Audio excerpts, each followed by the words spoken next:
Γεια σας και καλώς ήρθατε στο Mama Pinao TV.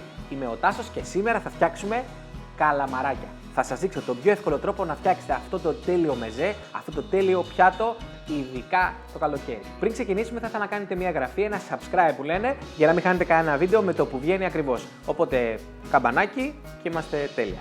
Φύγαμε. Θα χρειαστούμε καθαρισμένα καλαμάρια. Τα ξεπλένουμε και τα αφήνουμε να στραγγίξουν καλά. Στη συνέχεια τα στεγνώνουμε πολύ καλά με χαρτί κουζίνας. Πρέπει να απορροφηθεί η υγρασία για να μπορέσουμε να τα τηγανίσουμε χωρίς να πετάνε λάδι. Για τα τηγανιτά καλαμαράκια θα χρειαστούμε ηλιέλαιο καλής ποιότητας. Το ζεσταίνουμε σε μεγάλο τηγάνι σε μέτρια φωτιά. Παράλληλα αλευρώνουμε τα καλαμάρια.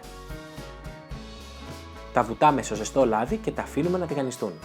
Επαναλαμβάνουμε το αλεύρωμα για τα υπόλοιπα καλαμαράκια. Προσέχουμε να μην γεμίσουμε υπερβολικά το τηγάνι για να πετύχουμε τα τέλεια τραγανά καλαμαράκια. Όταν ροδίσουν, τα αναποδογυρίσουμε να τηγανιστούν και από την άλλη πλευρά. Κοιτάξτε τι ωραία χρυσαφένια κρούστα έχει σχηματίσει.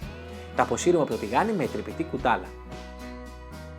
Τα ακουμπάμε σε πιάτο στρωμένο με χαρτί κουζίνας για να απορροφήσει το περιττό λάδι. Κατόπιν τα σερβίρουμε στο πιάτο και αλατίζουμε για επιπλέον γεύση. Είδατε πόσο εύκολο είναι να φτιάξετε σπίτι τέλεια καλαμαράκια. Φοβερή κρούστα, πεντανόστιμα καλαμαράκια, ζουμερά από μέσα, τραγανά απ' έξω, χωρίς να γίνει πόλεμος, έκρηξη στο σπίτι, χωρίς να λερωθούν τα πάντα. Κοιτάξτε φοβερό χρώμα που έχουν.